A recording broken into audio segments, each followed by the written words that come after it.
د ټاکنو په ورځ رایه څنګه ورکړو او کومو مهمو ټکو ته پام وکړو. د ټاکنو په ورځ مو باید د رایې کارت حتما درسره وي. د رایې اچونې هر مرکز د ښځو او سړیو لپاره د رایې ورکولو جدا محلونه لري. تاسو باید کتارونو کې منظم ودرېږئ او خپل وار ته وګورئ.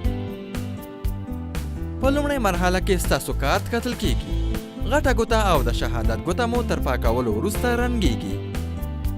د کارت شمیره مو ثبت او د رایې کارت مو نیمه دایروي سوری کیږي.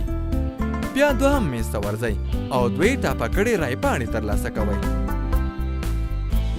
نیلي یا آسماني رنګه رایې پاڼه د جمهوري ریاست د کاندید د ټاکلو لپاره او شنه رایې پاڼه د ولایتي شورا د کاندید د ټاکلو لپاره. اوس نو د رایې اچونې غرفې ته ورځئ. په هره یوه رایې پاڼه کې د خپلې خوښې د کاندید د تصویر مخې ته تشه کوټه دروازې نښه کولو وروسته هغه کاتوئ.